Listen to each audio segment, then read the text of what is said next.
আসসালামু আলাইকুম। আজকে আমাদের একটা অর্ডার হয়েছে, এটা হচ্ছে হবিগঞ্জের মাধবপুরে।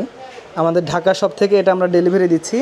আমাদের ঢাকা শপটা কিন্তু মোটামুটি গোছানো হয়ে যাচ্ছে, মোটামুটি কম্পোনেন্টগুলো আসতেছে। তো অসংখ্য ধন্যবাদ আমাদের কাছে অর্ডার করার জন্য। তাদেরকে আমরা একটা রাউটার দিয়ে দিচ্ছি, এখানে TP-Link-এর AX15 একটা রাউটার, সেই সাথে একটা 2 TB হার্ড ডিস্ক আমরা অলরেডি এইভাবে প্যাকিং করে ফেলছি এবং আমরা এভাবে কার্টুন করে তার কাছে পাঠিয়ে দিব। এরপরে CCTVর কিছু অ্যাক্সেসরিজ ছিল, এগুলো ওনার পছন্দ অনুযায়ী। আর একটু কম দামে কিছু ভিডিও বেলুন নিয়েছেন উনি আমাদের কাছে, এই ভিডিও বেলুনগুলো দিয়েছি। সেই সাথে একটা হচ্ছে TP-Link-এর একটা অনু আমাদের ঢাকা শপ থেকে আজকে আমরা হবিগঞ্জে পাঠিয়ে দিব ইনশাল্লাহ। অসংখ্য ধন্যবাদ আমাদের প্রতি আস্থা রাখার জন্য। কম্পিউটার রিলেটেড যে কোনো পণ্য আপনি কিনতে চাইলে চলে আসতে পারেন ঢাকায়, এলিফ্যান্ট রোড মিনিতা প্লাজার 3য় তলায় আমাদের শপ আছে। অবশ্যই আসবেন, স্ক্রিন নাম্বারে যোগাযোগ করে আপনি আপনার যে কোনো পণ্যসমূহ নিশ্চিন্তে অর্ডার করতে